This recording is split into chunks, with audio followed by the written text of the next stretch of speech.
Tinatanong kita, Cassandra Valdez, tinatanggap mo ba si Marco Montenegro upang maging yung kabiyak na mamahalin at paglilingkuran sa hirap at ginhawa, sa sakit man o kalusugan, hanggang sa huling sandali ng iyong buhay? Ang boses ng pari ay tila isang dagundong sa loob ng malawak na simbahan. Ngunit para kay Amara, ang mga salitang yon ay parang mga pako na unti-unting ibinabaon sa kanyang dibdib. Cassandra, hindi yon ang pangalan niya. Napayuko siya ng bahagya. Ang belo na tumatakip sa kanyang muka ay nagsilbing manipis na kurtina sa pagitan niya at ng kasinungalingang kanyang ginaganap.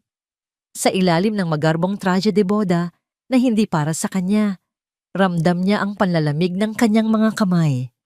Bawat pintig ng kanyang puso ay isang malakas na kalabog ng pagkakasala. Sumulyap siya sa lalaking nasa kanyang tabi, si Marco Montenegro. Nakaupo sa kanyang wheelchair, gwapo sa suot nitong puting tuxedo, ngunit may lungkot sa mga mata na tila laging nakikita ni Amara sa tuwing sila'y magkasama. Isang mabait na tao, isang taong hindi karapat-dapat na maloko. Sumagot ka. Isang pamilyar na bulong ang tila humangin sa kanyang tainga. Hindi ito nanggaling sa tabi niya, kundi mula sa isang alaala. Isang alaala na kasimbilis ng kidlat na gumuhit sa kanyang isipan. Kaninang umaga lang, sa loob ng kwarto, habang inaayusan siya. Hinawakan ni Tia Matilda ang kanyang braso.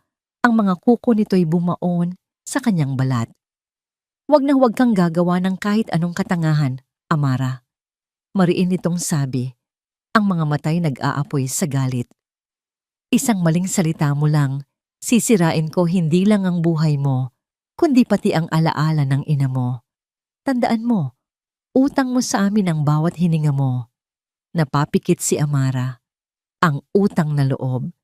Iyon ang kadenang nakagapos sa kanyang leeg mula pa noong bata siya. Huminga siya ng malalim, pilit na pinapakalma ang sarili. Kailangan niya lang sabihin ang oo.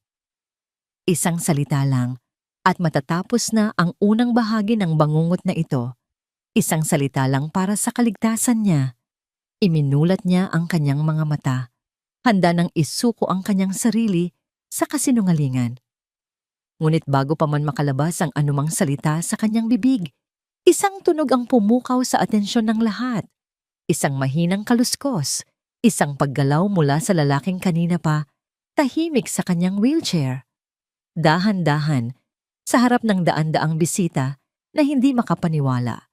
Sa harap ng kanyang Tia Matilda, nananlaki ang mga mata sa pagkabigla. Sa harap ni Amara na tila huminto ang paghinga. Itinukod ni Marco Montenegro ang kanyang dalawang kamay sa braso ng wheelchair. At tumayo siya. Hindi siya gumalaw na parang hirap. Tumayo siya ng tuwid, matatag at malakas. Ang kanyang mga paa na sinabi sa buong mundo na hindi na muling makakalakad ay nakatapak ng buong diin sa malamig na marmol ng simbahan. Isang malakas na singhap ang umalingaw-ngaw sa buong paligid. Ang katahimikan ay nabasag ng mga bulungang puno ng pagtataka at gulat. Ngunit si Amara ay walang marinig. Ang tanging nakikita niya ay ang pagbabago sa mukha ni Marco. Ang lungkot sa mga mata nito ay nawala. Napalitan ito ng isang bagay na mas malamig, mas matalim. Isang bagay na hindi pa niya nakikita kailanman. Hindi siya tiningnan ni Marco. Sa halip, humarap ito sa mga tao. Patawad sa pag-istorbo sa magandang seremonyas na ito, nagsimula si Marco. Ang kanyang boses ay hindi na malumanay. Ito ay malakas, malinaw, at puno ng awtoridad na hindi maikakaila ng isang CEO ng Montenegro Corporation. Alam kong lahat kayo ay nagulat. Ang totoo, matagal ko nang kayang tumayo. Matagal ko nang kayang maglakad. Bumaling ang tingin ni Marco sa pamilya Valdez, partikular kay Matilda na ngayon ay namumutla na. Ginawa ko ito dahil sa isang simpleng dahilan. Nais kong malaman kung sino ang mga taong totoo sa akin.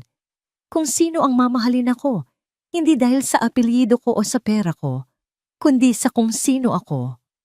Bawat salita ay parang latigo na humahampas sa pandinig ni Amara. Nagsimula ng manginig ang kanyang mga tuhod. Gusto niyang tumakbo, ngunit ang kanyang mga paa ay tila nakapako sa kinatatayuan. At sa wakas, bumaling si Marco sa kanya.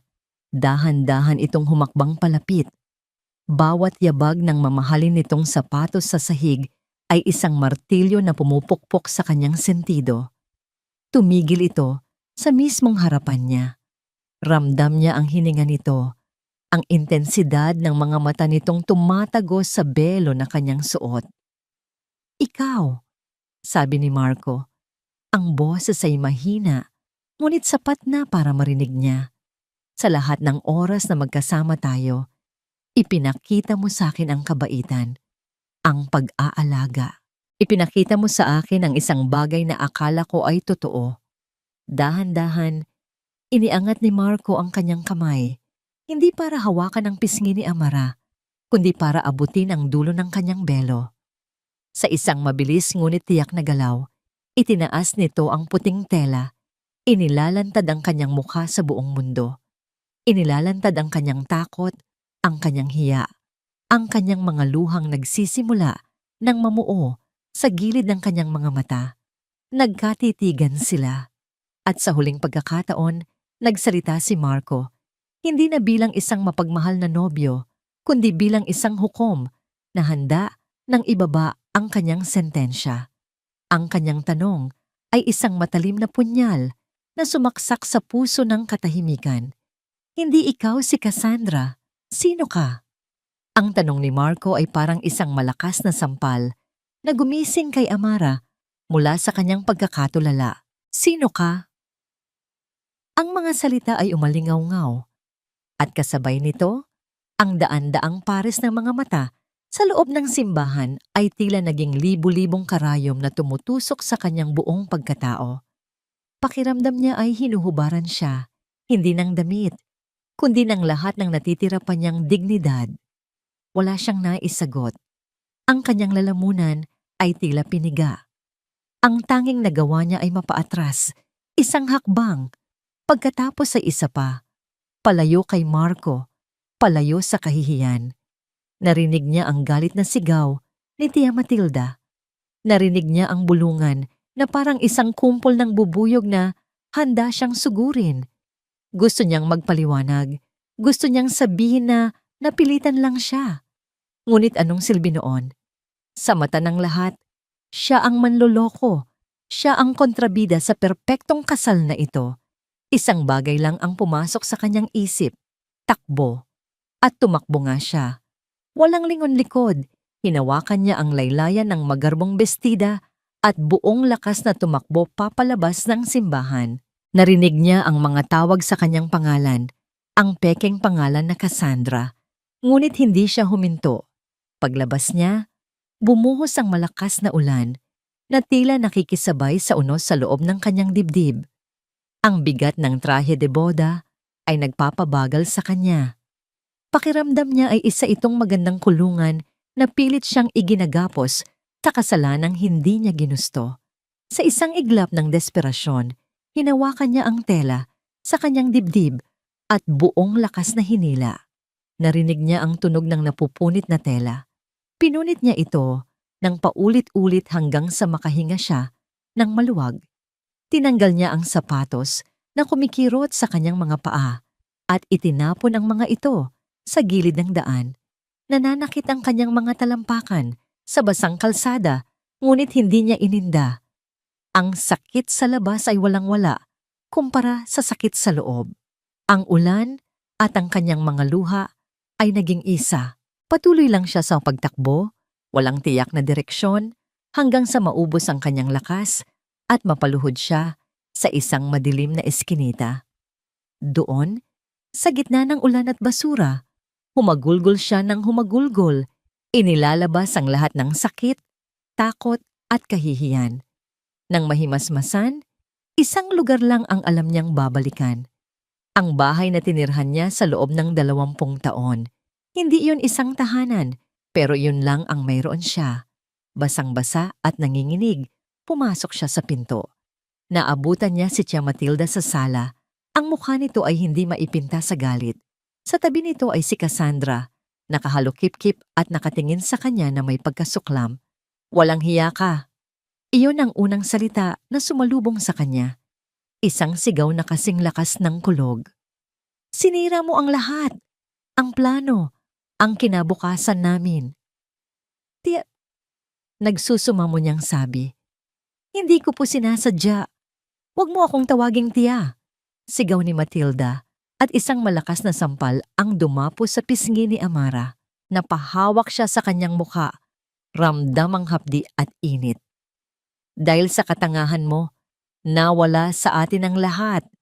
Isang pamilyang Montenegro na sana ang mag-aahon sa atin sa hirap. Pinalayas niyo ako sa sarili kong kasal para lang sa wala. Dagdag pa ni Cassie, ang boses ay puno ng paninisi. Umalis ka sa bahay na ito. Malamig na utos ni Matilda, itinuturo ang pinto. Wala ka ng silbi sa amin. Isa kang kahihiyan. Isang sumpa.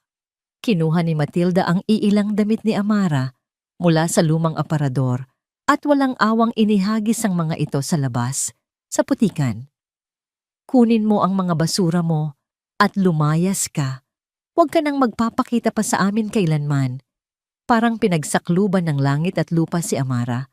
Ang babaeng nagpalaki sa kanya, ang babaeng pinagkakautangan niya ng loob, ay siya na ngayong nagtataboy sa kanya na parang isang asong may galis. Walang imik. Lumuhod si Amara sa putik at pinulot ang kanyang mga damit. Hindi na siya umiyak. Tila naubos na ang lahat ng luha sa kanyang mga mata. Pumasok siya sa maliit na bodega sa likod ng bahay na nagsilbing kwarto niya sa loob ng maraming taon. Doon, sa ilalim ng kanyang lumang kama, may isang bagay siyang itinago. Isang maliit na baul na gawa sa kahoy. Ang nag-iisang pamana ng kanyang ina. Nanginginig ang mga kamay na binuksan niya ito. Sa loob ay may ilang mga lumang litrato, isang tuyong bulaklak at isang kwaderno. Ngunit ang pinakamahalaga sa lahat ay isang sobre na medyo naninilaw na. Isang sulat na hindi na ipadala. Para kay Jingeng Lorna Cruz, Paete, Laguna. Binuksan niya ang sulat. Ang sulat kamay ng kanyang ina ay maganda at malumanay, tulad ng naaalala niya sa mga alaala ng kanyang pagkabata. Mahal kong Lorna, kamusta ka na aking kaibigan? Sana ay nasa mabuti kang kalagayan. Kung nababasa mo ito, marahil ay matagal na tayong hindi nagkikita. Nais ko lang ibahagi sa iyo na mayroon na akong isang munting anghel, ang anak kong si Amara. Siya ang aking obra maestra, ang pinakamagandang naipinta ko sa buong buhay ko. Nangangarap ako na balang araw, dadalhin ko siya dyan sa Paete. Ipakikita ko sa kanya ang ganda ng sining, ang amoy ng inuukit na kahoy, at ang kapayapaan na tanging dyan ko lang naramdaman. Kung sakaling may mangyari sa akin, kaibigan, alalahanin mo sana na sa puso ko, ang Paete ang ating kanlungan. Nagmamahal, Elisa.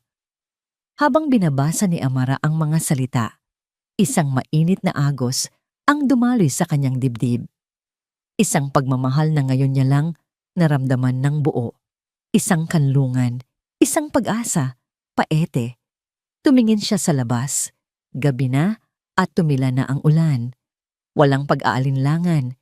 Isinilid niya ang sulat sa kanyang bulsa. Kinuha ang basang supot ng kanyang mga damit at ang kaunting perang naipon niya. Lumabas siya ng bahay nang walang paalam. Dumiretso siya sa terminal ng bus at sumakay sa huling biyahe patungong timog. Sa loob ng ilang oras na biyahe, nakatingin lang siya sa bintana, sa mga ilaw ng syudad na unti-unting lumalayo hanggang sa mapalitan ng kadiliman ng probinsya. Madaling araw na nang makarating siya sa Paete. Ang hangin ay sariwa at may amoy ng lupa at bulaklak. Gamit ang address sa sulat, naglakad siya sa mga makikitid na kalye. Sa wakas, natagpuan niya ito. Isang maliit na bahay na gawa sa kahoy, may mga nakasabit na halaman sa bintana. Ang puso niya ay kumakabog ng malakas. Ito na ang huling barahan niya. Nag-aalangan, itinaas niya ang kanyang kamay at kumatok. Matapos ang ilang sandali, bumukas ang pinto. Isang babaeng may edad na may mabait na mukha at kulay pilak na buhok, ang humarap sa kanya. Nagtataka itong tumingin sa kanyang basang damit at pagod na itsura. Sinubukan ni Amara na magsalita, ngunit ang kanyang boses ay tila ayaw lumabas. Pinilit niya, at sa wakas, isang mahinang bulong ang kumawala mula sa kanyang mga labi. "Tita Lorna, tulungan niyo po ako." Pagkasabi noon, tila iyon na ang huling hininga ng kanyang lakas. Ang mga salitang iyon ay kumuha ng lahat ng natitira pa sa kanya. Nanlabo ang kanyang paningin at ang imahe ng babae sa kanyang harapan ay nagsimulang umikot. "Sino ka, iha?" Nag-aalalang tanong ng babae. Lumalapit sa kanya. Nakita nito ang matinding pagod sa mukha ni Amara. Bago pa man siya makasagot, naramdaman ni Amara ang pagbigat ng kanyang mga talukap. Ang kanyang mga tuhod ay tuluyan ng bumigay. Ang huli niyang naramdaman ay ang dalawang braso na sumalo sa kanya bago siya tuluyang lamunin ng kadiliman. Isang amoy ang gumising kay Amara. Hindi ito ang amoy ng lumang bodega o ng alikabok.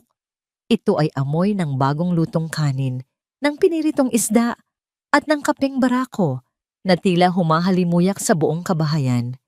Dahan-dahan niyang iminulat ang kanyang mga mata. Ang una niyang nakita ay isang kisameng gawa sa kahoy. Ang mga hibla nito ay naglalaro sa sinag ng araw na tumatagos mula sa bintana. Nakahiga siya sa isang malambot na kama na babalot ng isang kumot na amoy araw. Simple lang ang silid, ngunit malinis at payapa. Napabangon siya. Sa kanya lang napansin na iba na ang kanyang suot. Isang maluwag na bestidang pambahay.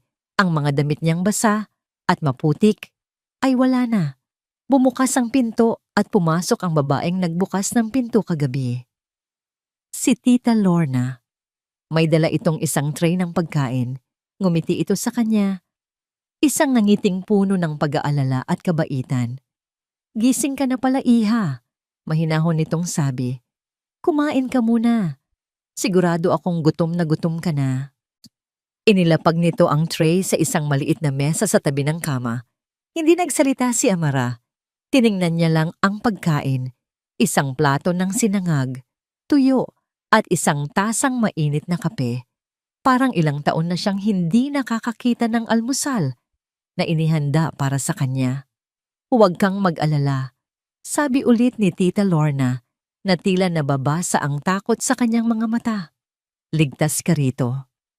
Ang mga salitang iyon, "ligtas ka rito," ang siyang tuluyang nagpabagsak sa lahat ng pader na pilit itinayo ni Amara sa paligid ng kanyang puso. At doon, nagsimula siyang umiyak. Hindi ito ang hagulgol ng desperasyon tulad ng sa eskinita. Ito ay isang tahimik na pag-iyak, isang pag-agos ng mga luhang matagal nang naipon. Umiyak siya para sa kanyang sarili, para sa kanyang ina, at para sa buhay na hindi niya kailanman naranasan. Hindi nagsalita si Tita Lorna. Hinayaan niya lang si Amara na ilabas ang lahat. Hinaplos nito ang kanyang likod, isang haplos na puno ng pag-unawa. Nang sa wakas ay tumahan siya, nanginginig ang mga kamay na kinuha niya mula sa kanyang bulsa ang lukot na sulat ng kanyang ina. Iniabot niya ito kay Tita Lorna. "Ako po si Amara. Anak po ako ni Elisa." Kinuha ni Tita Lorna ang sulat. Habang binabasa nito ang mga pamilyar na salita, unti-unting namasa ang mga mata nito. Pagkatapos, tumingin ito kay Amara. At sa pagkakataong ito, ang ngiti nito ay puno na ng pagkilala at ng pananabik. "Elisa," bulong nito, "kamukhang kamukha ka ng iyong ina." At sa mga sumunod na oras, ikinuwento ni Amara ang lahat. Ang tungkol sa paglaki niya sa poder ni Matilda, ang tungkol sa pagpapanggap, ang kasal, at ang pagtataboy sa kanya. Nakinig ng mabuti si Tita Lorna. Walang paghuhusga, tanging pakikiramay lamang ang mababakas sa kanyang mukha. "Matagal ko ng kutob na may hindi tama sa kapatid ng iyong ina. Malungkot na sabi ni Tita Lorna pagkatapos. Ang iyong ina, si Eliza. Napakabuti niyang tao at napakagaling na pintor. Nagulat si Amara. Pintor po? Oo. Iha, dito mismo sa Paete, madalas kaming magpinta ng magkasama. Ang mga kamay niya ay may mahika. Kaya niyang gawing buhay ang kahit anong iguhit niya sa isang canvas. Pagkatapos nilang mag-usap, hinikayat siya ni Tita Lorna na maglakad-lakad sa labas. Sige na, libutin mo ang bayan para gumaan ang pakiramdam mo. Nag-aalangan man, sinunod niya ito. Paglabas niya ng bahay, isang bagong mundo ang sumalubong sa kanya. Ang hangin ay malinis. Ang mga bahay ay may mga disenyo ng bulaklak at ibon. Sa bawat sulok, may mga tindahan na nagbebenta ng mga obrang gawa sa kahoy. May mga tunog ng pagpukpok at paglililok. Naglakad siya, walang tiyak na patutunguhan. Pinanood niya ang isang matandang lalaki na buong tiyagang inuukit ang mukha ng isang anghel mula sa isang piraso ng kahoy. Napangiti siya. Dito, ang paglikha ng sining ay hindi isang luho, kundi isang paraan ng pamumuhay. Sa kauna-unahang pagkakataon, sa loob ng napakatagal na panahon, nakaramdam siya ng kapayapaan. Pagbalik niya sa bahay, may inilabas si Tita Lorna. Iyon ang maliit na baul na dinala niya. Ngunit may idinagdag si Tita Lorna, isa pang kahon na mas luma. Sa iyong ina ito, sabi nito. Ipinatago niya sa akin bago siya umalis ng Paete. Nanginginig ang mga kamay na binuksan ito ni Amara. Sa loob, may mga luma at nagamit ng mga paintbrush, mga tubo ng pintura na tuyo na, at isang sketchbook na medyo naninilaw na. Binuklat niya ang sketchbook. Puno ito ng mga dibuho ng mga tanawin sa Paete, mga bulaklak, at isang sketch ng isang masayang-masayang babae, si Tita Lorna nung kabataan nito. Walang kamalay-malay, kinuha ni Amara ang isang piraso ng uling mula sa kahon. Kumuha siya ng isang malinis na pahina sa likod ng sketchbook. Nagsimulang gumalaw ang kanyang kamay, na tila may sariling isip. Ang mga guhit ay nabuo. Isang mukha ng isang babae. Ang mga matay puno ng lungkot at takot. Ang kalahati ng mukha ay natatakpan ng isang manipis na belo. Nasa kalagitnaan siya ng kanyang ginagawa nang pumasok si Tita Lorna sa silid. Natigilan ito sa kanyang nakita. Hindi sa ginagawa ni Amara, kundi sa paraan ng paggalaw ng kamay nito, sa bugso ng damdamin na ibinubuhos nito sa papel. Ito ang eksaktong imahe ni Eliza sa tuwing ito'y nagpipinta. Iha. Mahinang sabi nito. Napatingala si Amara na tila nagising mula sa isang panaginip. Tiningnan niya ang kanyang iginuhit. Isang babaeng umiiyak sa likod ng belo. Siya iyon. Ngunit bago pa man siya makapagsalita, napansin niya ang pagbabago sa ekspresyon ni Tita Lorna. Ang kaninang pagkamangha ay napalitan ng pag-aalala. Bakit po, Tita? Tanong ni Amara. May isang lalaki sa bayan kanina. Nagsimulang magsalita si Tita Lorna. Ang boses ay bahagyang nanginginig. Nagmula pa raw sa Manila. Nakakotis at mukhang mayaman. Nagtatanong-tanong siya tungkol sa isang dalagang kararating lang daw dito. Ang ingay ng tagumpay ay wala sa mansyon ng mga Montenegro. Ang naroon lamang ay isang nakabibinging katahimikan, mas mabigat pa kaysa sa pinakamalakas na sigaw. Nakatayo si Marco sa harap ng malaking bintana ng kanyang opisina. Hawak ang isang baso ng mamahaling alak na hindi man lang niya tinitikman. Sa labas, ang mga ilaw ng Manila ay kumikinang, ngunit para sa kanya, ang lahat ay kulay abo. Ang eksena sa simbahan ay paulit-ulit na naglalaro sa kanyang isipan na parang sirang plaka. Ang pagkabigla sa mukha ng lahat, ang galit sa mukha ni Matilda Valdez at higit sa lahat, ang itsura ng dalagang yon, ang takot at kahihiyan sa mga mata nito bago ito tumakbo. Marco, ano itong kabaliwan na ginawa mo? Ang boses ng kanyang ama, si Don Ricardo Montenegro, ang bumasag sa katahimikan. Pumasok ito sa opisina, kasunod ang kanyang ina, si Senyora Eleanor, na ang muka ay puno ng pag-aalala. Humarap si Marco sa kanila. Ang muka ay walang emosyon. Ginawa ko po ang dapat gawin. Ipinakita ko sa lahat na hindi pwedeng lokohin ang isang Montenegro.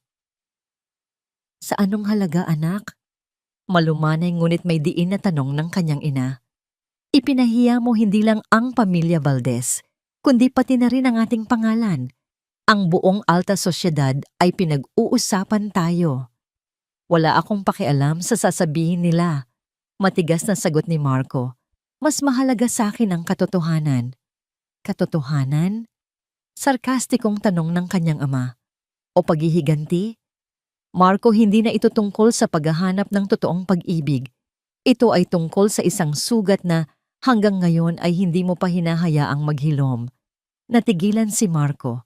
Ang mga salita ng kanyang ama ay tumama sa kanya na parang isang sampal. Bigla, hindi na ang simbahan ang nasa isip niya. Bumalik siya sa isang lugar na mas malamig, mas maputi. Isang kwarto sa ospital. Naalimpungatan siya sa tunog ng makina at amoy ng antiseptic. Nakahiga siya. Hindi maigalaw ang kanyang mga binti. Kakagaling niya lang sa isang malubhang car accident. Ang kanyang nobya noon, si Isabel, ay nakatayo sa tabi ng kama. Nakatingin sa kanya na parang isang bagay na sira at kailangan ng itapon. Hindi ko kaya, Marco, sabi nito. Ang boses ay kasing lamig ng bakal. Hindi ko kayang mag-alaga ng isang baldado habang buhay. I have my own dreams. Isabel, pansamantala lang to? Pakiusap niya. Kahit na. Sorry, sabi nito at tumalikod na. Walang luha, walang panghihinayang. Ganoon lang kadali.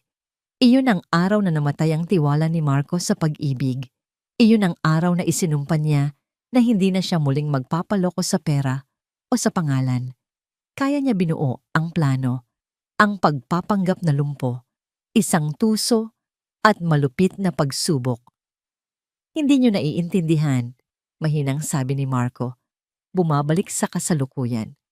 Ang hindi namin maintindihan ay kung bakit kailangan mong saktan ang isang inosenteng tao para lang patunayan ang iyong punto. Giit ng kanyang ina. Nakita ko ang babae kanina, Marco. Nakita ko ang takot sa kanyang mga mata. Hindi iyon mga mata ng isang manloloko.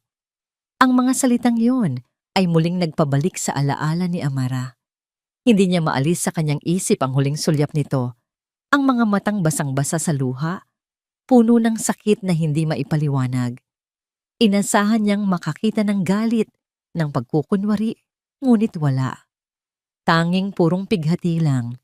Hindi siya nakatulog ng gabing iyon. Sa tuwing ipipikit niya ang kanyang mga mata, ang mukha ni Amara ang nakikita niya. Bumangon siya at kinuha ang kanyang cellphone. May isang numero siyang tinawagan. Raul, kailangan ko ng serbisyo mo. Sabi niya sa pribadong investigador na matagal na niyang pinagkakatiwalaan. May ipapahanap ako sa'yo. Lahat.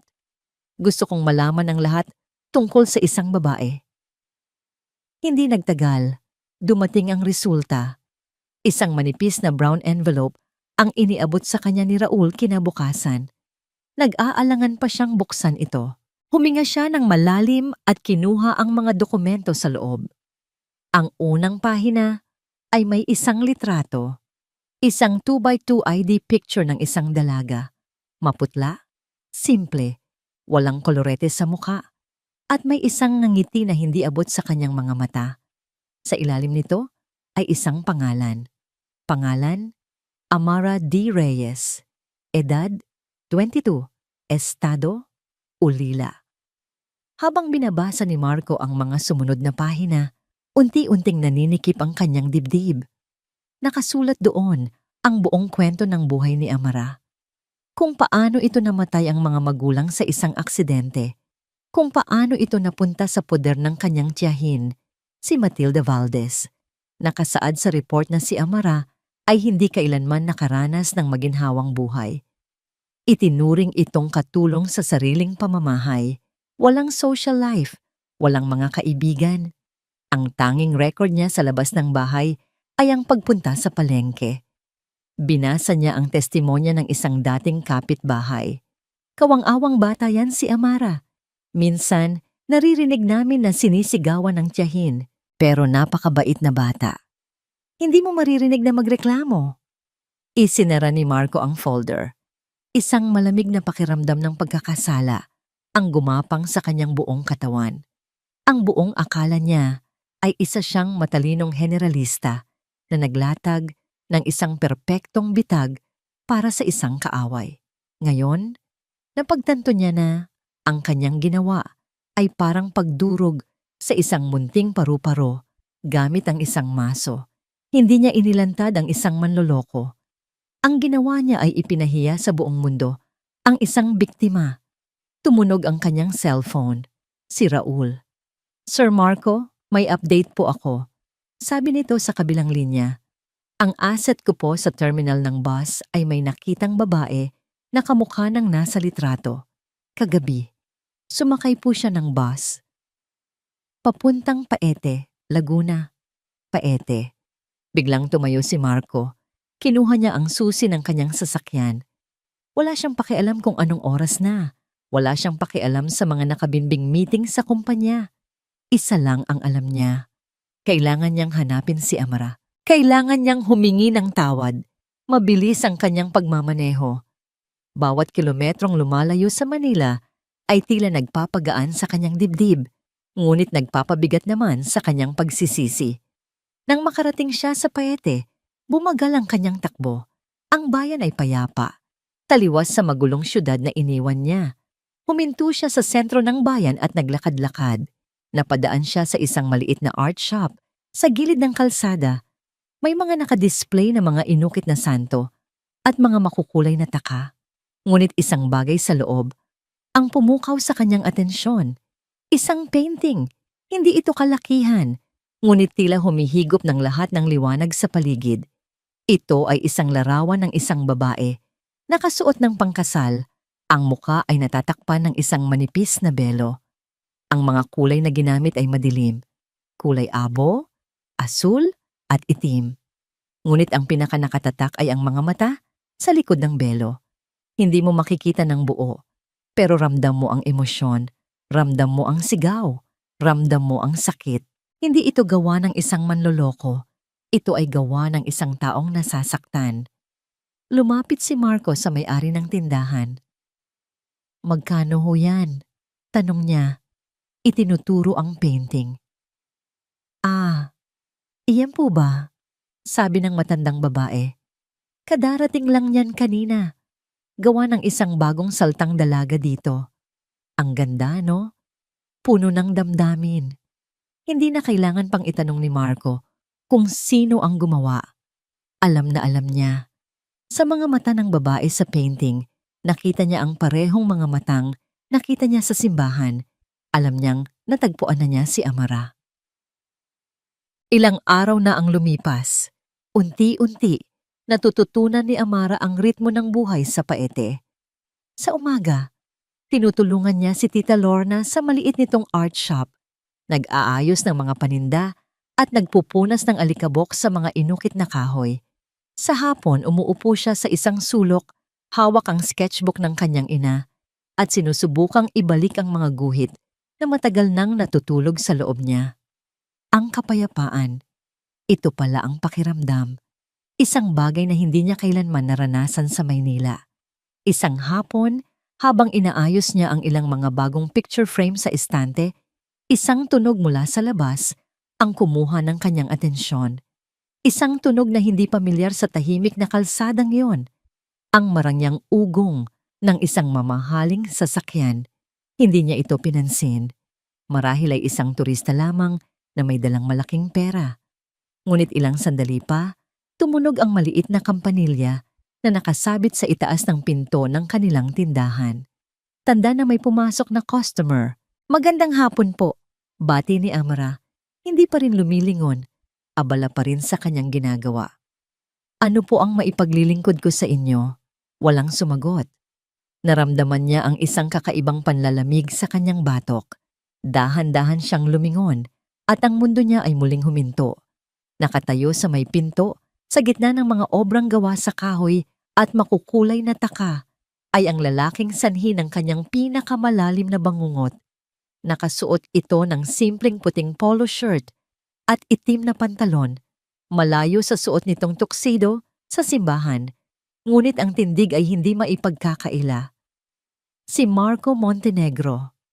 Ang mga picture frame na hawak ni Amara ay biglang nadulas sa kanyang mga kamay. Lumikha ito ng malakas na kalabog sa sahig na gawa sa kahoy at ang salamin ng isa ay nabasag. Ngunit hindi niya ininda ang ingay. Ang tanging naririnig niya ay ang malakas na kabog ng kanyang dibdib. Amara. Tinawag siya nito sa tunay niyang pangalan. At sa hindi malamang dahilan, mas lalo siyang nasaktan. Anong ginagawa mo rito? Nanginginig ngunit mariin niyang tanong. Ang unang emosyon na gumapang sa kanya ay hindi galit, kundi takot. Takot na baka narito ito para muli siyang saktan. Gusto kitang makausap, mahinahon nitong sabi. Dahan-dahang humakbang palapit. Automatikong napaatras si Amara. Wala tayong dapat pag-usapan, mabilis niyang sagot. Umalis ka na. Pakiusap. Ang kanyang boses ay nagmamakaawa na. Pakinggan mo muna ako, sabi ni Marco. Huminto sa paglapit, na tila nauunawaan ang takot sa kanyang mga mata. Alam kong mali ang ginawa ko. Walang salita ang makakapaglarawan kung gaano kalupit ang ginawa ko sa iyo sa simbahan at wala akong karapatang humingi ng tawad. Pero huminga ito ng malalim. Pero kailangan mong malaman na sa kabila ng lahat ng kasinungalingan, may nakita akong totoo sa iyo. Ang kabaitan mo, ang pag-aalaga mo. Hindi iyon parte ng pagpapanggap, Amara. Ramdam kong totoo iyon. At iyon ang dahilan kung bakit ako narito. Ang mga salita ni Marco ay parang isang mainit na patak ng ulan sa isang tigang na lupa. Isang parte ni Amara ang gustong maniwala. Ngunit ang sakit ng kahihiyan ay mas malakas. Hindi ko alam ang sinasabi mo. Malamig niyang tugon. Ginawa ko lang ang inutos sa akin. Ngayon, kung tapos ka na, umalis ka na. Tinalikuran niya ito. Hindi dahil sa galit, kundi dahil ayaw niyang makita nito ang mga luhang nagsisimula na namang mamuo sa kanyang mga mata. Lumabas siya ng tindahan gamit ang pinto sa likod at hindi na lumingon pa. Kinabukasan, pilit niyang iwinaksi sa isip ang lahat, ngunit tila ang tadhana ay may ibang plano.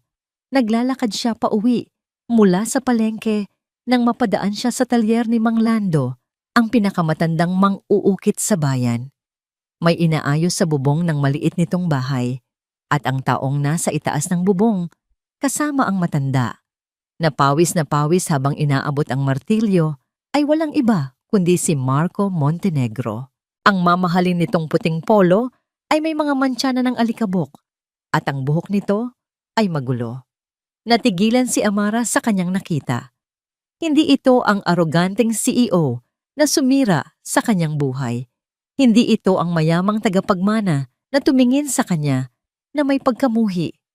Ang lalaking nasa bubong ay isang ordinaryong tao. Tinutulungan ang isang matandang nangangailangan. Sa mga sumunod na araw, ganito ang naging eksena. Nakikita niya si Marco sa iba't ibang sulok ng paete. Minsan, nakikita niya itong bumibili ng kape at pandesal at ibinibigay sa mga batang kalye. Minsan, nakikita niya itong nakikipagkwentuhan sa mga mangingisda sa tabi ng lawa. Hindi siya nito nilalapitan, hindi siya nito kinakausap. Ngunit ramdam ni Amara ang kanyang presensya. Tila isa itong anino na laging nasa paligid, tahimik na nagmamasid. Isang gabi, masayang pumasok si Tita Lorna sa kanyang kwarto. Amara, may maganda akong balita, masayang sabi nito. Ang painting mo, iyong babaeng may belo, may bumili. Po? Nagulat na tanong ni Amara. Oo, at hindi mo paniniwalaan kung magkano, sabi ni Tita Lorna at ipinakita nito sa kanya ang isang makapal na sobre. Nanginginig ang mga kamay na binuksan ito ni Amara. Sa loob, may isang bungkos ng bagong-bagong 1,000 piso. Mas malaki pa ito sa perang nahawakan niya sa buong buhay niya. Sino raw po ang bumili?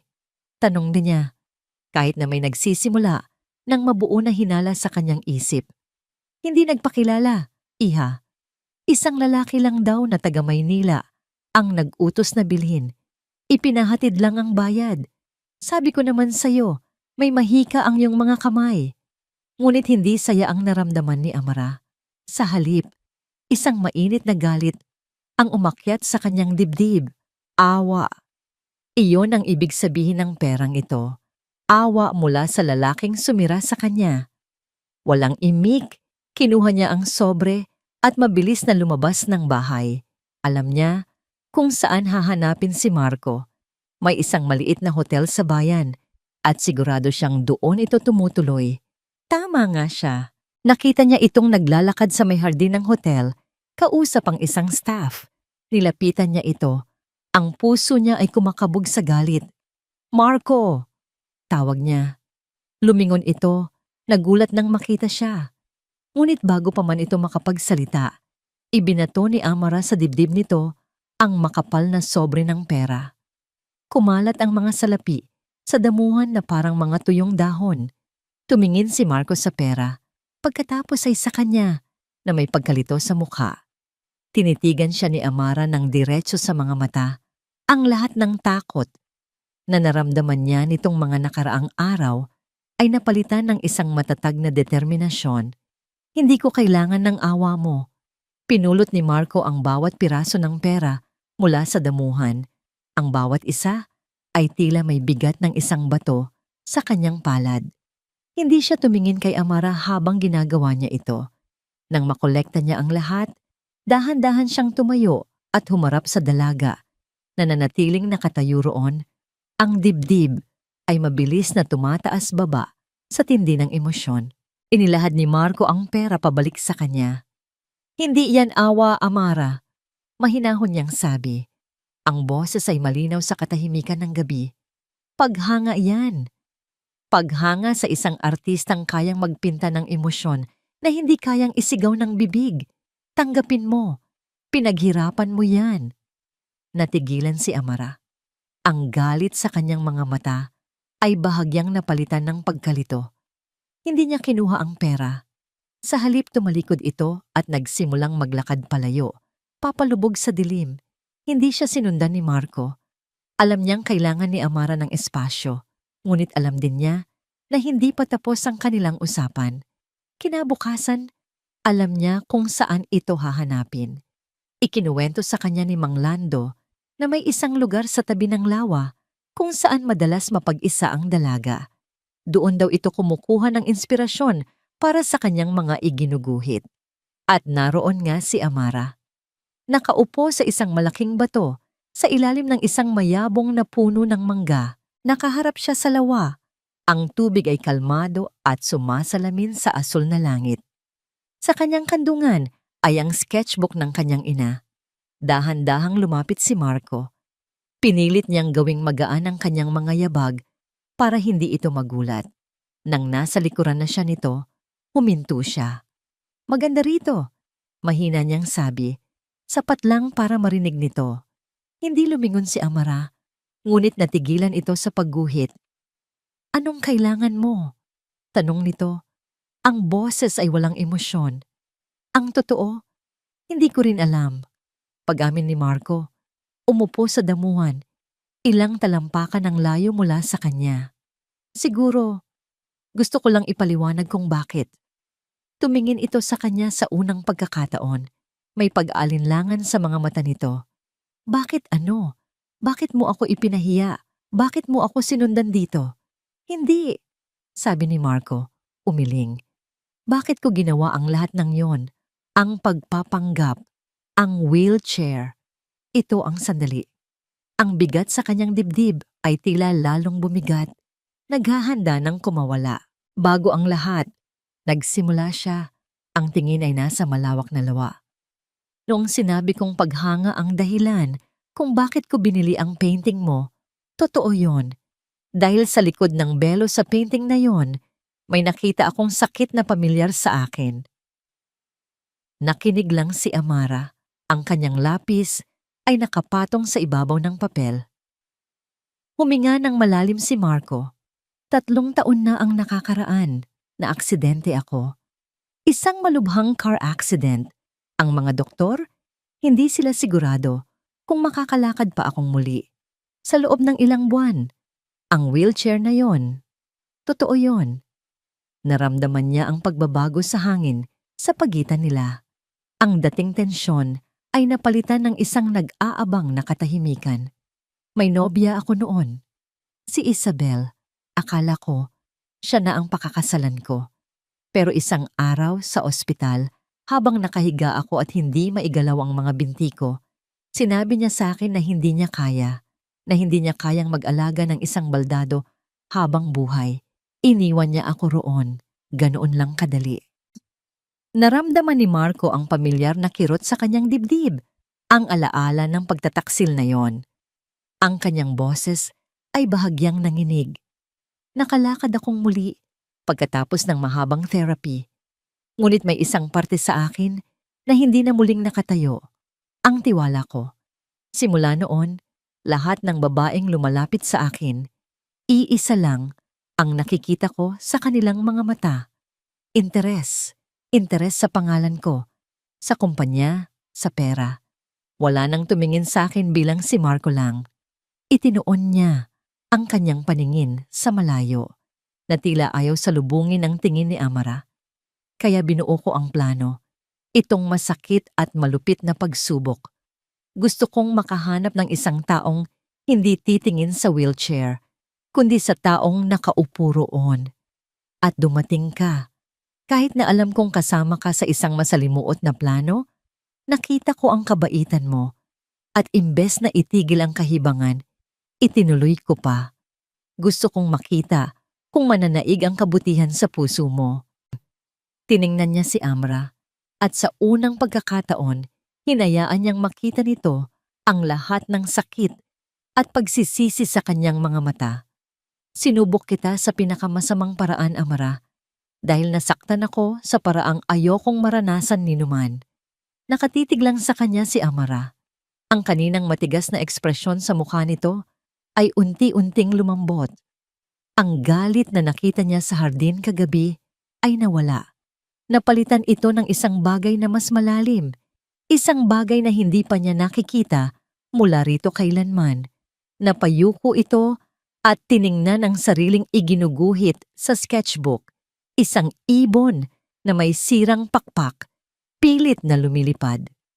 Hinaplos nito ang papel gamit ang kanyang daliri. Pagkatapos ng ilang sandaling katahimikan, iminulat niyang muli ang kanyang mga mata at tumingin kay Marco. Hindi na ito tingin ng galit, kundi tingin ng pagkaunawa. Isang tingin na tila nakikita hindi ang CEO, hindi ang lalaking nagpahiya sa kanya, kundi ang kaluluwang nasa likod ng mga iyon. Isang mahinang tinig, halos isang bulong lang na tinangay ng hangin mula sa lawa, ang namutawi sa kanyang mga labi. Pareho lang pala tayong takot masaktan. Walang nagsalita pagkatapos noon. Tanging ang mahinang tunog lamang ng alon mula sa lawa at ang huni ng mga ibon ang maririnig. Ang araw ay unti-unti nang bumababa, nagpipinta ng kulay kahel at lila sa kalangitan. Ngunit sa katahimikang iyon, sa pagitan ng 2 taong sinaktan ng mundo sa magkaibang paraan, isang manipis na sinulid ng pag-unawa ang nabuo. Hindi pa ito pagpapatawad, hindi pa ito pag-ibig, ngunit ito ay isang simula. Ang katahimikan sa pagitan nila pagkatapos ng pag-uusap sa tabi ng lawa ay naiiba na. Hindi na ito ang katahimikang puno ng tensyon at galit. Ito ay isang katahimikang may espasyo para sa paghinga, para sa pag-iisip. Hindi na sinubukan ni Amara na iwasan si Marco. At hindi na rin ito basta na lang sumusulpot. Minsan, sa umaga, mag-iiwan ito ng mainit na pandesal sa labas ng pinto nila ni Tita Lorna. Minsan, sa hapon makikita niya itong nakaupo sa di kalayuan, Tahimik na nagbabasa ng libro habang siya ay nagdo-drawing. Walang pilitan, walang inaasahan. Isang araw, nilapitan siya nito. Amara, sabi nito, may gusto sana akong ipakita sa'yo, kung okay lang. Nag-alinlangan siya, ngunit may sinseridad sa mga mata nito na mahirap tanggihan. Saan? Sa Maynila. Ang salitang Maynila ay nagdulot ng panlalamig sa kanyang sikmura. Iyon ang lugar ng kanyang kahihiyan, ngunit idinugtong ni Marco. Sa National Museum of Fine Arts. Naisip ko lang, baka gusto mong makita ang mga obra ng mga maestro. Ang alok ay hindi isang paanyaya para sa isang magarbong date. Ito ay isang paanyaya para sa isang artist. At iyon ang nag-udyok sa kanya na pumayag. Ang biyahe pabalik sa syudad ay puno ng kaba para kay Amara. Ngunit sa sandaling tumapak sila sa loob ng malawak at tahimik na gusali ng museo, ang lahat ng takot niya ay napalitan ng pagkamangha. Napapaligiran siya ng mga obra ni Luna, Hidalgo at Amorsolo. Ang bawat painting ay tila may sariling kaluluwa, sariling kwento. Tingnan mo to, bulong ni Marco. Itinuturo ang spolyarium ni Juan Luna. Hindi lang basta pagpipinta yan. Ramdam mo ang bigat, ang galit, ang paghihirap. Ganyan dapat ang sining, may sinasabi. Habang naglalakad sila, lalong humanga si Amara. Hindi lang basta mayaman si Marco, may alam siya. May pakiramdam siya para sa sining. Nakikita niya ang detalye sa bawat brushstroke, nauunawaan niya ang kwento sa likod ng bawat kulay. Sa unang pagkakataon, nakahanap si Amara ng isang taong nakakaintindi sa lengguwaheng matagal na niyang itinatago sa kanyang puso. Ikaw? Tanong ni Marco habang pauwi na sila. Ano ang pangarap mo para sa sining mo? Simple lang, mahina niyang sagot. Gusto ko lang makalikha ng isang bagay na makakapagparamdam sa ibang tao na hindi sila nag-iisa sa kanilang nararamdaman. Katulad ng naramdaman ko kanina habang tinitingnan ng mga painting. Ngumiti si Marco, isang totoong nangiti na umabot sa kanyang mga mata. Magagawa mo yan, Amara. Naniniwala ako. Pagbalik nila sa Paete, pagod ngunit masaya si Amara. Ngunit may isa pang sorpresa si Marco. May isa pa akong gustong ipakita sa'yo, sabi nito. At iginiya siya nito sa hardin sa likod ng bahay ni Tita Lorna. At doon, nakatayo ito. Isang maliit na kubo na gawa sa kahoy at salamin. Mukha itong bago. Pumasok sila sa loob. Napasinghap si Amara. Sa loob ay isang kompletong art studio. May isang malaking easel sa gitna. Isang estanteng puno ng mga canvas na may iba't ibang sukat. Isang kahon ng pinakamagagandang klase ng oil paints at watercolors. Kumpleto rin sa iba't ibang klase ng brush. Ang buong isang pader ay gawa sa salamin na nagbibigay ng perpektong natural na liwanag. Para saan to? Halos pabulong niyang tanong, hindi makapaniwala. Para sa'yo, sagot ni Marco. Ang isang artista ay nangangailangan ng sarili niyang espasyo para makalikha. Naramdaman ni Amara ang pag-init ng kanyang mga mata. Walang sino man ang naniwala sa kanya ng ganito.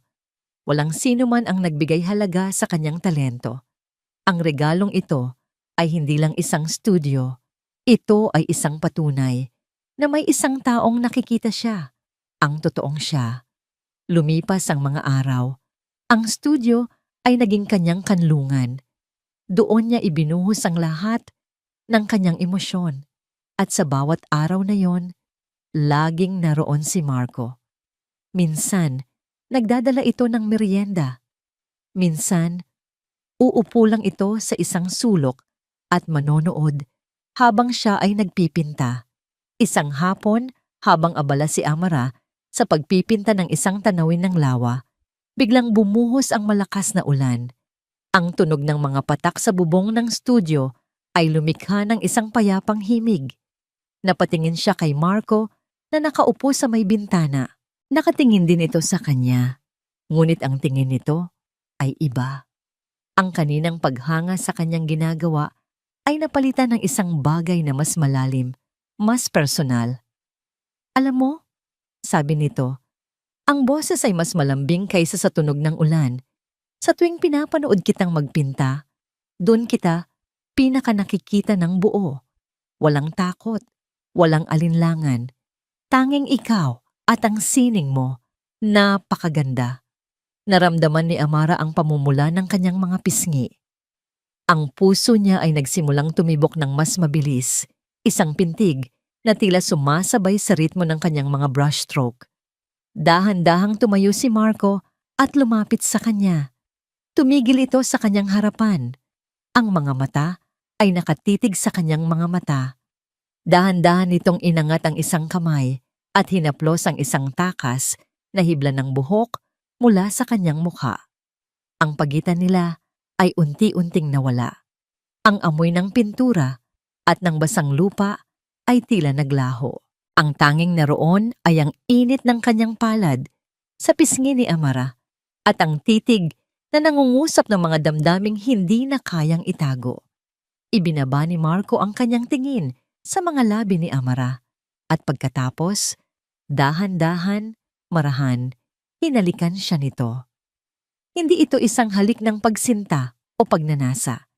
Ito ay isang halik na puno ng pag-iingat, ng respeto. Isang halik na nagsasabing, nakikita kita. Isang halik na tinugon ni Amara, hindi dahil sa utos o takot, kundi dahil sa sarili niyang kagustuhan. Ang unang totoong halik ng kanyang buhay. Nang maghiwalay ang kanilang mga labi, nakangiti silang pareho. Isang ngiti ng pag-asa ng kasiyahan. Sa wakas, pagkatapos ng lahat ng unos, narito ang liwanag. Ngunit sa kalagitnaan ng matamis na sandaling iyon, isang matinis na tunog ang bumasag sa kanilang katahimikan. Ang tunog ng kanyang cellphone na nagri-ring. Nag-aalangan, kinuha niya ito mula sa kanyang bulsa. Isang hindi pamilyar na numero. Sinagot niya ito. Hello? Isang malamig at pamilyar na boses ang sumagot mula sa kabilang linya. Isang boses na nagpabalik sa lahat ng kanyang bangungot. Akala mo ba? Tapos na tayo, Amara? Ang boses sa kabilang linya ay parang isang balde ng nagyeyelong tubig na ibinuhos sa buong katawan ni Amara. Ang init na dala ng halik ni Marco ay biglang naglaho, napalitan ng pamilyar na panlalamig ng takot. Tia Matilda.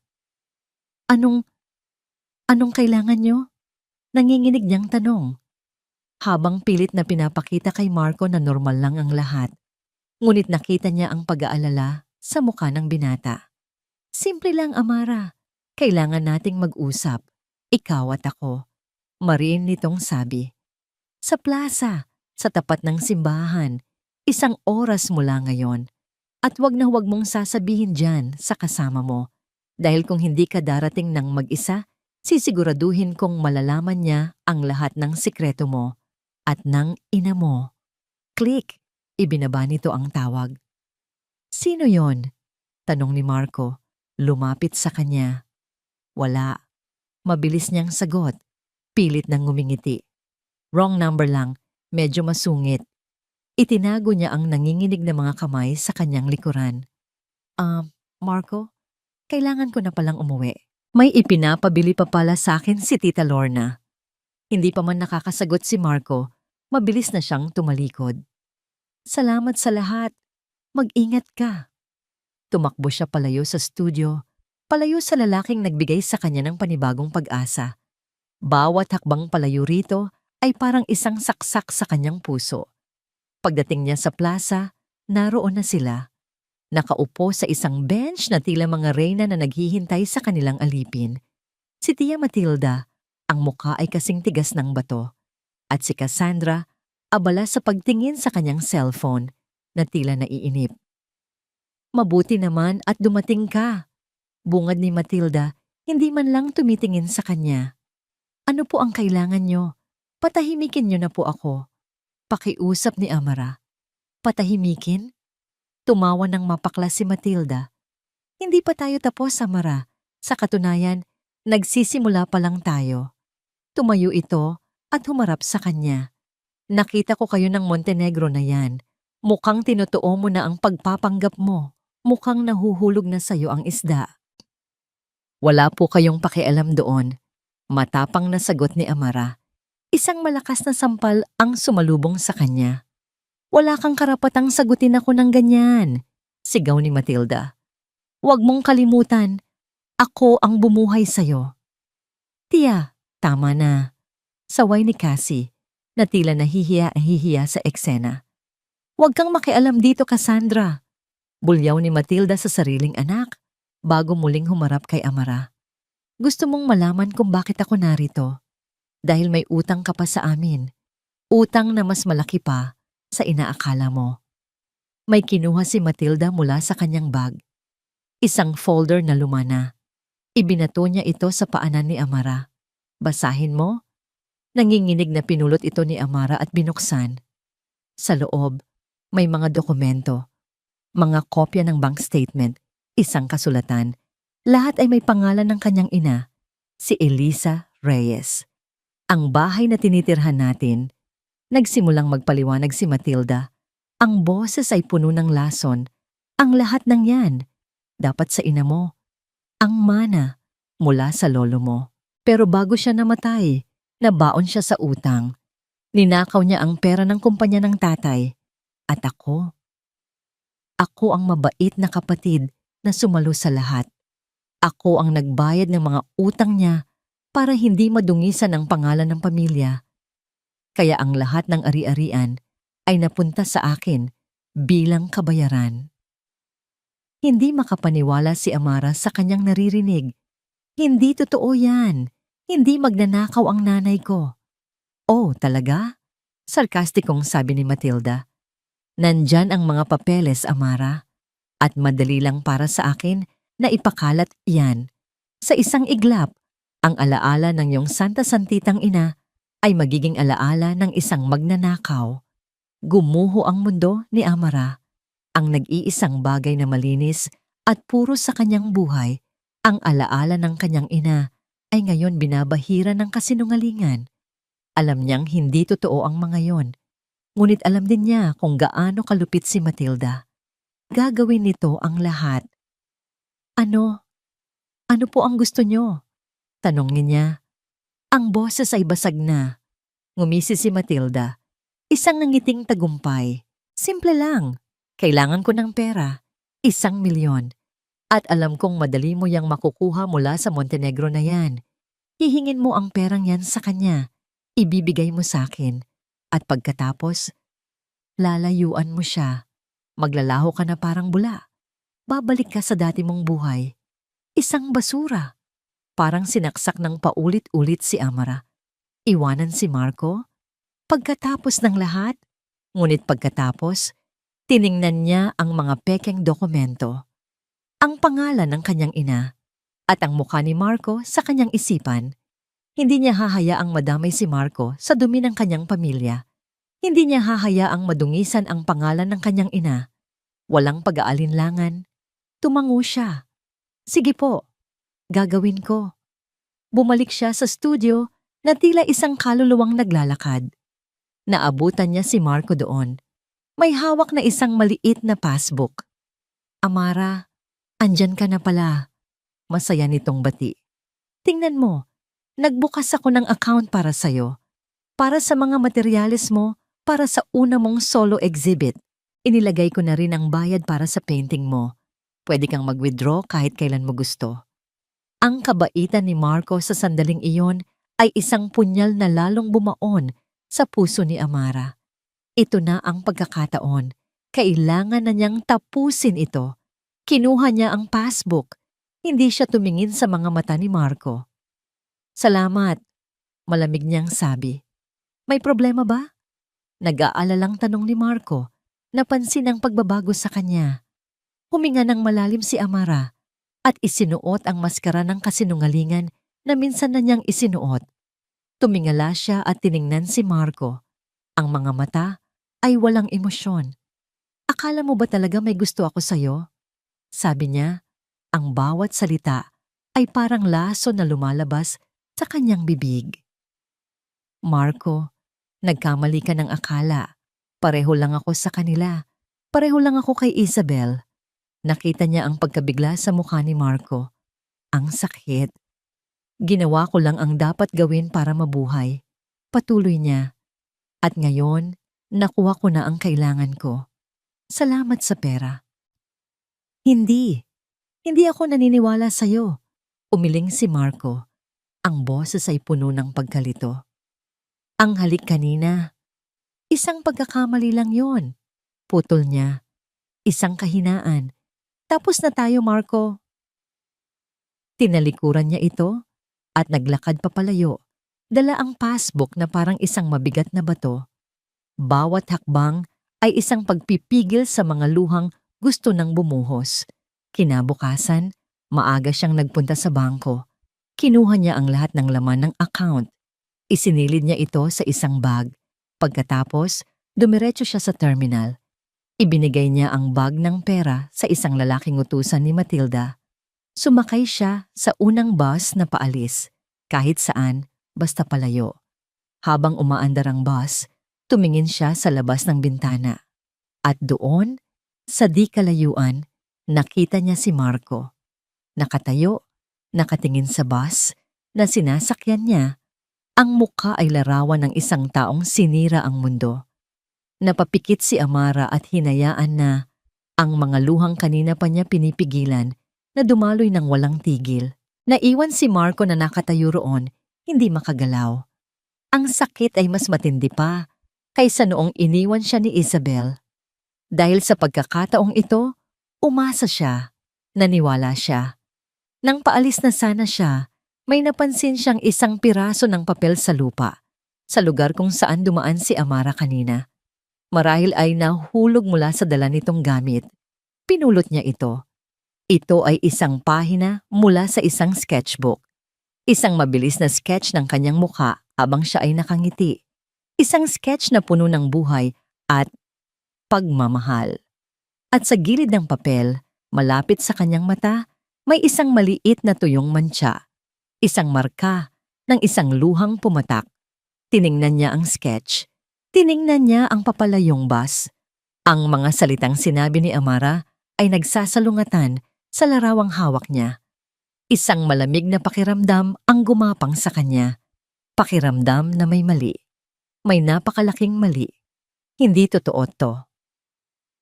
Ang sketch. Isang piraso ng papel. Ngunit sa mga kamay ni Marco, ito ang pinakamabigat na bagay sa buong mundo. Nakaupo siya sa loob ng kanyang kotse sa parehong lugar kung saan niya huling natanaw ang papalayong bus. Ang makina ay matagal nang patay. Ang hangin sa loob ay tila hindi na gumagalaw. Ang mga salita ni Amara ay umuulit-ulit sa kanyang isipan, isang malupit na koro. Pareho lang ako sa kanila. Ginawa ko lang ang dapat gawin para mabuhay. Salamat sa pera. Ang bawat salita ay isang punyal. Ngunit ang sketch na hawak niya, ito ay isang kalasag, isang hindi maipaliwanag na kontradiksyon. Ang larawan sa papel ay hindi iginuhit ng isang manloloko. Ang ngiti sa kanyang muka ay iginuhit ng isang taong nakakita ng higit pa sa isang CEO. At ang tuyong marka ng luha, hindi iyon gawa ng kasakiman. Iyon ay gawa ng pighati. Hindi magkatugma. Tumanggi ang buong pagkatao ni Marco na maniwala. Maaring naloko siya noon ni Isabel, ngunit iba ang naramdaman niya kay Amara. Ang koneksyon nila sa sining, ang pag-uusap nila sa tabi ng lawa, ang halik sa loob ng studio, imposible. Imposibleng lahat ng yon ay isang pagpapanggap. Bumangon ang isang damdamin sa loob niya, mas malakas kaysa sa sakit, determinasyon. Hindi siya susuko, hindi sa ganitong paraan. Muli niyang pinaandar ang kotse, ngunit hindi pabalik sa Maynila. Nagmaneho siya pabalik sa bahay ni Tita Lorna. Naabutan niya ang matanda sa labas, nagdidilig ng mga halaman, ang mukha ay bakas ng matinding pag-aalala. Iho, anong nangyari? Bungad nito. Bigla na lang umalis si Amara, ni hindi nagpaalam ng maayos, may iniwan lang na sulat ng pasasalamat. Tita Lorna, seryosong sabi ni Marco, may iba pa po ba siyang sinabi? Kahit ano. Umiling si Tita Lorna, ang mga mata ay may bahid ng luha. Wala iho, ngunit may kutob ako. May dilim sa pamilyang pinanggalingan ng batang iyon. Bago siya umalis, nakita ko siyang may kausap sa plaza. Ang tiyahin niya. Pagbalik niya, iba na siya. Parang patay ang mga mata. Ang mga salita ni Tita Lorna ang nagkumpirma sa hinala ni Marco. Hindi ito desisyon ni Amara. May pumilit sa kanya. May naiwan pa po ba siyang gamit? Tanong ni Marco. O kahit anong gamit ng nanay niya. Nag-isip sandali si Tita Lorna. Meron. Ang maliit na baul. Hindi niya naisama sa pagmamadali. Ipinasok siya ni Tita Lorna sa loob at iniabot sa kanya ang maliit na baul na gawa sa kahoy. Ang parehong baul na pinagkuhanan ni Amara ng sulat ng kanyang ina. Nang umalis si Eliza, malungkot na kwento ni Tita Lorna. Sinabi niya sa akin na kung ano man ang mangyari, itago ko ito para kay Amara. Baka sakaling kailanganin niya balang araw. Dinala ni Marco ang baul pabalik sa Maynila. Sa katahimikan ng kanyang opisina, dahan-dahan niya itong binuksan. Sa loob, bukod sa ilang lumang litrato, ay may isang bagay na hindi pa niya nakikita noon. Isang diary. Isang maliit na kwadernong nababalot sa itim na katad. Ang mga pahina ay naninilaw na. Nanginginig ang mga kamay na binuksan niya ito. Ito ang sulat kamay ng ina ni Amara, si Eliza. Nagsimula siyang magbasa. Sa bawat pahina, tila naririnig ni Marco ang boses ni Eliza. Isang boses na puno ng pangarap, ng pag-ibig sa sining, at ng malaking pagmamahal para sa kanyang nag-iisang anak. Ngunit habang lumilipat ang mga pahina, nagbabago ang tono. Napapalitan ito ng lungkot, ng takot. At doon, isinulat ni Eliza ang lahat. Ang katotohanan. Hindi siya ang nagnakaw. Ang kanyang kapatid, si Matilda, ang nalulong sa sugal at nabaon sa utang. Si Matilda ang gumawa ng paraan para palabasin na si Eliza ang may kasalanan gamit ang pekeng dokumento na ginawa ng isang abogadong kasabwat nito. Sinulat ni Eliza kung paano siya tinakot, kung paano siya pinagbantaan na idadamay ang anak niya. Kaya para sa kaligtasan ni Amara, pumayag siyang ilipat ang lahat ng mana sa pangalan ni Matilda. Ang huling isinulat sa diary ay mapait at puno ng pagsisisi. Patawarin mo ako, aking Amara. Iniwan kita sa mga kamay ng isang halimaw para lang iligtas ka. Ngunit ngayon, natatakot ako na baka mas malala pa ang kulungang ipinasok ko sa'yo. Balang araw, sana malaman mo ang totoo. At sana, maging mas matapang ka kaysa sa iyong ina. Isinara ni Marco ang diary. Ang sakit na naramdaman niya kanina ay napalitan ng nag-aapoy na galit. Galit para kay Matilda at isang napakalalim na paghanga at pagmamahal para kay Amara. Ngayon, naiintindihan na niya ang lahat. Ang pag-alis ni Amara ay hindi pagtataksil. Ito ay isang sakripisyo. Inulit niya ang ginawa ng kanyang ina, ang isuko ang sariling kaligayahan para protektahan ang isang bagay na mas mahalaga sa kanya. Noon, ang kaligtasan ng isang sanggol. Ngayon, ang dangal ng alaala ng isang ina. Sa gitna ng kanyang mga iniisip, tumunog ang kanyang cellphone. Ang pribado niyang investigador, si Raul. Sir Marco, may resulta na po ang pinapagawa niyo. Sabi nito. Positive po. May malaking cash deposit na pumasok sa account ni Matilda Valdez kaninang umaga lang. Eksaktong 1 million pesos. At may isa pa, sir, ang bahay at lupa na nakapangalan sa kanya ay kasalukuyang nakalista for sale sa isang real estate agent. Mukhang nagmamadali silang makaalis. Ang huling piraso ng puzzle ay nalagay na sa lugar. Raul, may isa pa akong ipapahanap. Utos ni Marco. Alamin mo kung nasaan ngayon si Amara Reyes At alamin mo kung may mga paparating na art exhibit sa mga susunod na araw. Copy, sir. Naupo si Marco sa kanyang upuan. Tinitingnan ng skyline ng Maynila. Hindi na siya litong-lito. Malinaw na ang lahat. Alam niyang hindi titigil si Amara sa pagpipinta. Iyon ang kanyang buhay at ang exhibit na dapat sana ay para sa kanilang dalawa. Alam niyang itutuloy pa rin ito ni Amara. Hindi bilang isang selebrasyon, kundi bilang isang paalam. Isang huling pagbuhos ng kanyang kaluluwa bago siya tuluyang maglaho.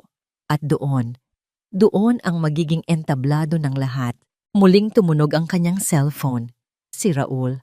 Sir, nahanap ko na po. May isang maliit na gallery sa Quezon City. May gaganaping solo exhibit doon sa Sabado ng gabi. Ang pangalan ng exhibit? Paglaya. Ang artist po, si Amara Reyes. Tumayo si Marco. Ang galit sa kanyang puso ay naging isang malamig at matalas na determinasyon. Tumingin siya sa diary ni Elisa sa ibabaw ng kanyang mesa. Hindi, sabi niya sa kanyang isipan. Hindi magiging katulad mo si Amara, Elisa. Hindi na siya magiging biktima. Titiyakin ko yan. Kinuha niya ang kanyang cellphone at nag-dial ng isa pang numero, ang pinuno ng kanyang legal at security team. Maghanda kayo. Pupunta tayo sa isang art exhibit. Ang gallery ay maliit lamang, ngunit puno ito ng mga tao, mga kritiko, mga mahilig sa sining, at mga ordinaryong taong naakit sa pamagat ng exhibit. Paglaya. Sa gitna ng lahat, nakatayo si Amara sa tabi ng kanyang pinakamalaking obra. Nakasuot siya ng isang simpleng itim na bestida. Ang buhok ay nakapusod lang. Ngunit sa gabing iyon, may kakaiba sa kanya. Wala na ang takot sa kanyang mga mata.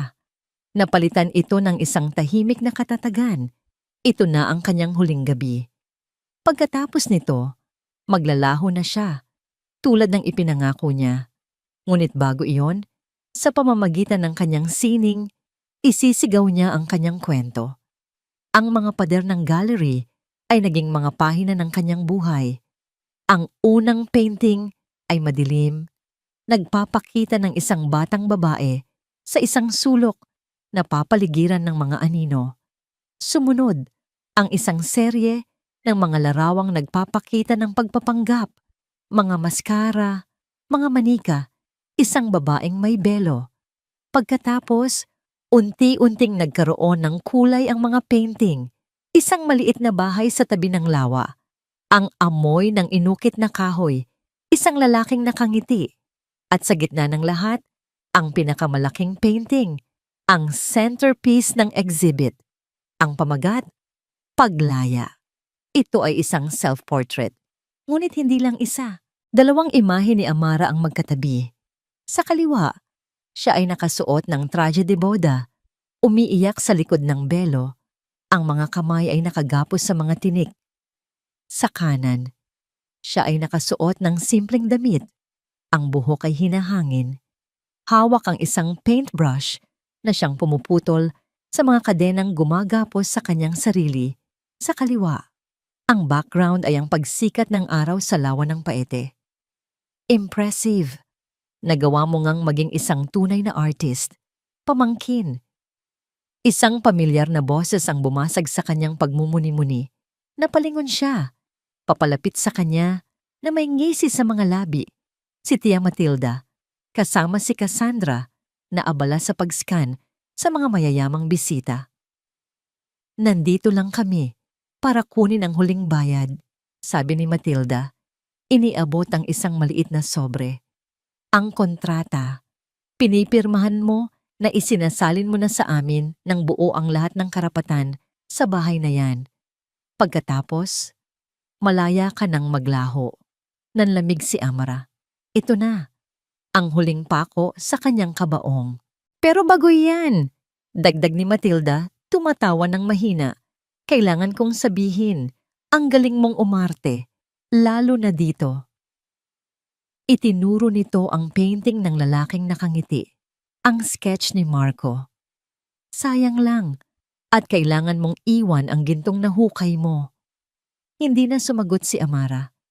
Handa na siyang kunin ang ballpen. Handa na siyang isuko ang lahat. Ngunit isang malakas at pamilyar na boses ang pumuno sa buong gallery na nagpatigil sa lahat. Sa tingin ko, may mas mahalaga pa siyang dapat pirmahan. Lumingon ang lahat kasama si Amara at isang natigilang Matilda. Sa may entrance ng gallery, nakatayo si Marco Montenegro. Hindi siya nag-iisa. Nasa likod niya ang ilang mga lalaking nakaunipormeng pulis at dalawang abogadong nakasuot ng itim na suit. Ang nangiti sa mukha ni Matilda ay naglaho. Napalitan ito ng pagkasindak. Marco, bulong ni Amara. Ang puso ay nagsimulang tumibok ng napakabilis. Naglakad si Marco palapit sa kanila. Ang mga mata ay nakatuon lamang kay Matilda. Hindi niya pinansin si Amara, ngunit ramdam ng dalaga ang bawat hakbang nito. Magandang gabi, Mrs. Valdez. Bati ni Marco, ang boses ay malamig na parang yelo. Mukhang nagkakasiyahan kayo. Anong ginagawa mo rito? Nauutal na tanong ni Matilda. Narito ako para sa sining, sagot ni Marco. Pagkatapos ay lumingon sa malaking screen na nakasabit sa isang pader ng gallery. At para magbahagi ng isang kwento ng kasakiman at panloloko. Nag-signal si Marco sa isa sa kanyang mga tauhan. Ang screen, na kanina ay nagpapakita ng mga larawan ng painting, ay biglang nag-iba. Lumitaw dito ang isang scan ng isang pahina mula sa isang lumang diary. Pamilyar ba sa inyo ang sulat kamay na ito? Tanong ni Marco sa lahat. Ito ay sulat kamay ni Elisa Reyes, ang yumaong kapatid ni Matilda Valdes. Nanlaki ang mga mata ni Matilda. Sinubukan niyang tumakbo, ngunit hinarangan na siya ng mga pulis. Isa-isang ipinakita ni Marco ang mga pahina ng diary sa screen. Binabasa ng malakas ang mga mahahalagang bahagi. Ang kwento ng pagkalulong sa sugal ni Matilda, ang paggawa ng mga pekeng dokumento, ang pananakot kay Elisa. Pagkatapos, ipinakita niya ang mga bank statement, ang malaking deposito sa account ni Matilda, eksakto sa araw na umalis si Amara sa Paete. Ang exhibit na ito ay pinamagatang paglaya. Sabi ni Marco, ang boses ay dumadagundong. At sa gabing ito, magkakaroon ng tunay na paglaya. Humarap ang mga pulis kay Matilda. Matilda Valdez, inaaresto ka namin para sa kasong estafa, falsification of public documents, at grave coercion. Hindi! Kasinungalingan lahat yan. Gawa-gawa niyo lang yan. Nagwawalang sigaw ni Matilda habang pinoposas. Cassandra Valdez, sabi naman ng isang abogado, dahil sa iyong partisipasyon, nahaharap ka rin sa kaso. Nabitawan ni Cassie ang kanyang mamahaling cellphone at napaiyak. Ang buong gallery ay napuno ng bulungan at mga flash ng kamera mula sa mga reporter na naroon na pala. Sa gitna ng kaguluhan, nanatiling nakatayo si Amara, hindi makagalaw. Pinapanood niya ang pagguho ng mundo ng mga taong nagpahirap sa kanya sa buong buhay niya. Nang mailabas na sila ng gallery, ang lahat ng mata ay napunta kay Amara at Marco. Dahan-dahang lumapit si Marco sa kanya hanggang sa magkaharap na sila. Ang galit sa mga mata nito kanina ay nawala na. Ang natira na lang ay isang emosyon na hindi pa niya nakikita noon. Isang halo ng pagsisisi, paghanga, at isang napakalalim na pagmamahal. Tiningnan ni Marco ang kanyang obra maestra, ang paglaya. Ito ang pinakamagandang painting na nakita ko sa buong buhay ko. Sabi nito, ang boses ay mahina na, para lang sa pandinig ni Amara. Pagkatapos, tumingin ito sa kanyang mga mata. Ngayon, malaya ka na, Amara. Pwede mo nang ipinta ang sarili mong kinabukasan. POV, Amara. Lumipas ang 6 na buwan. Ang hangin na dumadampi sa aking pisngi ay hindi na hangin ng takot o pagtakas. Ito ay hangin ng Paete. Amoy ng lawa, ng lupa, at ng bagong barnis na kahoy. Nakatayo ako sa veranda ng isang bahay na pamilyar ngunit bago. Ito ang bahay ng aking ina. Ang bahay na ipinagkait sa akin, ngunit ngayon ay naibalik na. Pagkatapos ng mga kaso at paglilitis, ibinalik sa akin ng batas kung ano ang nararapat.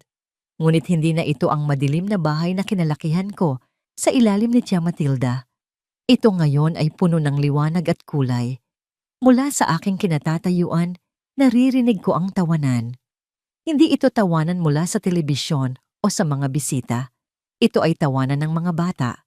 Sa malawak na sala sa ibaba, na dati ay puno ng mga bawal na gamit, ngayon ay may mga maliliit na easel at mga lamesang puno ng papel at krayola.